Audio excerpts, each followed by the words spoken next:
Uganda. Details of Ugandan Chopper Crash that killed over a dozen revealed. Details about the Ugandan helicopter that crashed on Monday, September 26, 2022, have been revealed. As stated by Daily Monitor newspaper, more than a dozen Ugandan soldiers died in an Mi-17 helicopter that crashed during takeoff in the Eastern Democratic Republic of Congo. As per Daily Monitor, the chopper had just delivered food to Ugandan troops deployed to the DRC for Operation Shujaa, a joint operation between Ugandan and Congolese troops in North Kivu and Ituri provinces to defeat M23 insurgents. As stated in Daily Monitor, an unnamed source said the tail rotor struck a tree, causing the aircraft to spin out of control and crash into troops who were delivering and serving food. The flight instructor and pilot of the helicopter, Ukrainian Yury Vyshykvy, died, while his co-pilot and other crew members sustained various injuries. According to Daily Monitor, the injured were evacuated to Bombo Military Hospital near the capital of Uganda, Kampala. Malian Prime Minister given a hero's welcome after fiery UN speech.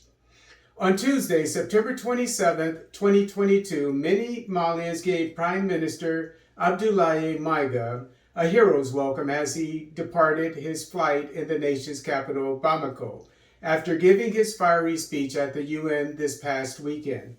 Although some observers in the international community viewed controversial Maïga's claim that Nigerian President Mohamed Bazoum, who is of Arab descent, is not Nigerian, groups of several civil societies, including the Yerawolon Tone Movement, the National Youth Council of Mali, CNJ, and the June 5th Movement Rally of Patriotic Forces M5 RFP, showed their support for the interim prime minister upon his return to Mali, as reported by Mali Actu newspaper.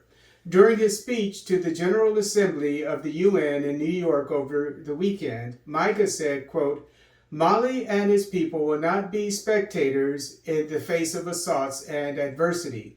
For each word used wrongly, we will react by reciprocity. For each bullet fired against us, we will react by reciprocity," unquote. In reference to the UN Secretary General Antonio Guterres urging Mali to return the 46 Ivorian service members still in his custody, Maïga reminded his audience that the Ivorian service members had falsified passports when detained by the Malian security forces at the airport.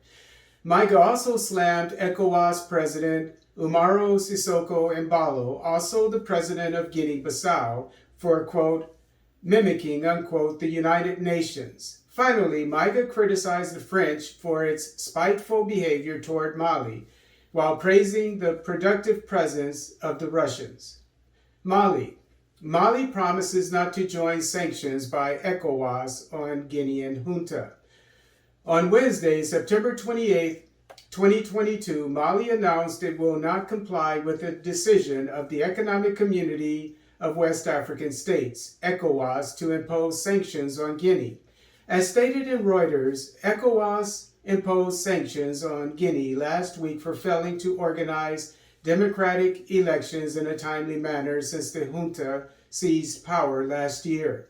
According to Reuters, the sanctions involve freezing the financial assets of junta members and not allowing them to travel in the West African region. As per Reuters, Mali promised to assist Guinea, if necessary, in ameliorating the effects of the ECOWAS sanctions. ECOWAS also imposed sanctions on the Malian junta in January of this year.